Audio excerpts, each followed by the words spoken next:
Hi guys, வணக்கம். Welcome to MrsSamalayarai. இன்றைக்கி நம்ம பார்க்க போகிற ரெசிபி என்னென்னா, ஒரு ரொம்ப சூப்பரான டேஸ்டான எக் கொத்து சப்பாத்தி தான் இன்றைக்கி பார்க்க போகிறோம். அதுவும் நம்ம கடைகளில் வாங்கி சாப்பிட்ற மாதிரியான அதே டேஸ்ட்டில் ரொம்ப சிம்பிளாக எப்படி பண்ணுறதுன்னு பார்க்கலாம். நம்ம அதுக்கு முன்னாடி நம்ம சேனலை சப்ஸ்கிரைப் பண்ணாதவங்க மறக்காமல் சப்ஸ்கிரைப் பண்ணுங்கள். கூடவே வர பெல் பட்டனை கிளிக் பண்ணுங்கள். இப்போ எப்படி செய்யுதுன்னு பார்க்கலாம் வாங்க.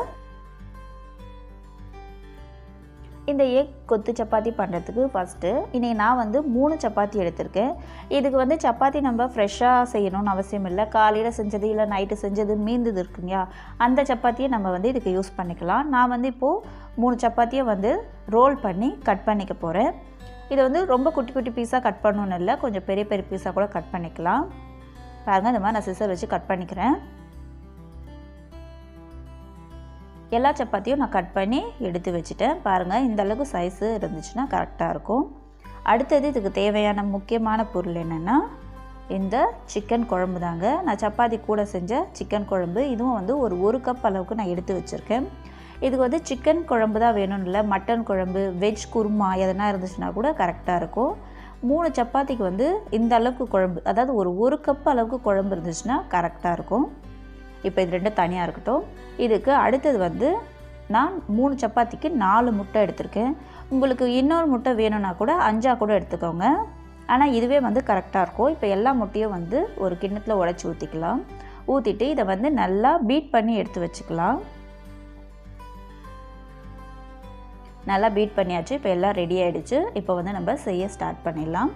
ஸ்டவ்வில் ஒரு பேனை சூடு பண்ணிவிட்டு அதில் 2 டேபிள் ஸ்பூன் எண்ணெய் ஊற்றிக்கலாம். எண்ணெய் சூடான உடனே 1/4 டீஸ்பூன் சோம்பு சேர்த்துக்கலாம். இந்த சப்பாத்திக்கு நம்ம சோம்பை தவிர வேறு எந்த மசாலா பொருளும் தேவையில்லை, இதுவே போதும். சோம்பு நல்லா பொரிஞ்சதுக்கப்புறமா ஒரு பெரிய சைஸ் வெங்காயத்தை பொடியாக கட் பண்ணி சேர்த்துக்கலாம். சேர்த்துட்டு இந்த வெங்காயத்தை நல்லா கண்ணாடி பதம் வர அளவுக்கு வதக்கி எடுத்துக்கலாம். நம்ம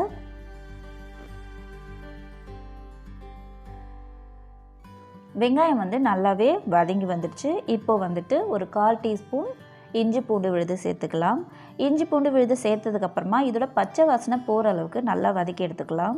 நம்ம இதில் குழம்பு சேர்க்கறதுனால நம்ம இஞ்சி பூண்டு விழுது 1/4 டீஸ்பூனே கரெக்டாக இருக்கும். கூடவே 2 தக்காளி பொடியாக கட் பண்ணி சேர்த்துக்கலாம். சேர்த்துட்டு இதையும் நல்லா குழஞ்சி வர அளவுக்கு வதக்கி எடுத்துக்கலாங்க. நல்லாவே குழஞ்சி வந்துடுச்சு. இந்த சமயத்தில் நம்ம மற்ற மசாலா தூள் எல்லாமே சேர்த்துக்கலாம். 1/4 டீஸ்பூன் மஞ்சள் தூள், 1/2 டீஸ்பூன் தனி மிளகாய் தூள்,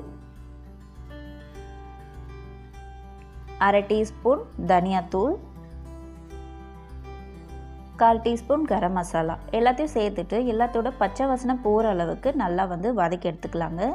நம்ம குழம்பு சேர்க்கறதுனால மசாலா தூளை கம்மி பண்ணி சேர்க்குறோம். இதுவே நீங்கள் குழம்பு சேர்க்கலை அப்படின்னா மசாலா தூளை இன்னும் கொஞ்சம் எக்ஸ்ட்ரா சேர்த்துக்கணும். அப்போ தான் உங்களுக்கு சப்பாத்திக்கு ஏற்ற அளவு கரெக்டாக இருக்கும். இப்போ தேவையான அளவு உப்பு சேர்த்துக்கலாம். உப்பையும் ரொம்ப பார்த்தே சேர்த்துக்கோங்க, ஏன்னா சப்பாத்தி குழம்புல உப்பு கண்டிப்பாக இருக்கும், அதனால் பார்த்து சேர்த்துக்கோங்க. உப்பை சேர்த்து நல்லா வதக்கினதுக்கு அப்புறமா நம்ம கட் பண்ணி வச்சுருக்க சப்பாத்தியை சேர்த்துக்கலாம். சேர்த்துட்டு இந்த மசாலா கூட இந்த சப்பாத்தி நல்லா மிக்ஸ் ஆகிற அளவுக்கு நல்லா வதக்கி எடுத்துக்கலாங்க.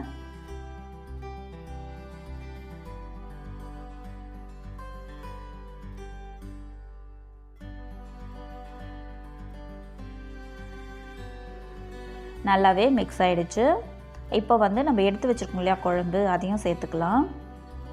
குழம்பை சேர்த்ததுக்கப்புறமா இது எல்லாம் நல்லா ஒன்றா சேர்ந்து வர அளவுக்கு நல்லா ஒரு 2 நிமிஷம் போல் வதக்கி எடுத்துக்கலாங்க.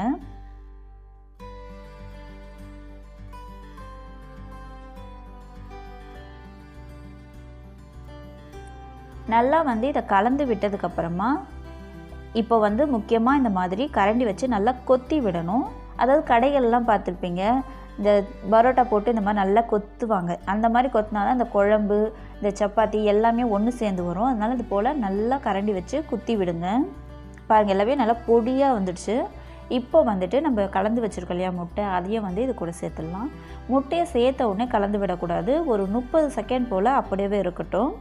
அதுக்கப்புறமா 30 செகண்டுக்கு அப்புறமா நல்லா நம்ம மிக்ஸ் பண்ணி விட்டுக்கலாம். இப்போ வந்து நம்ம கைவிடாமல் ஒரு 2 நிமிஷம் போல் நல்லா கலந்து விட்டுக்கிட்டே இருக்கணும். இது வந்து அந்த முட்டையோட பச்சை வாசனைலாம் போய் நல்லா இந்த சப்பாத்தி உதிரி உதிரியாக வரணும். அந்த ஈரப்பதம் போயிட்டு உதிரி உதிரியாக வரணும். அது வரைக்கும் நல்லா வந்து கலந்து விட்டுக்கலாங்க.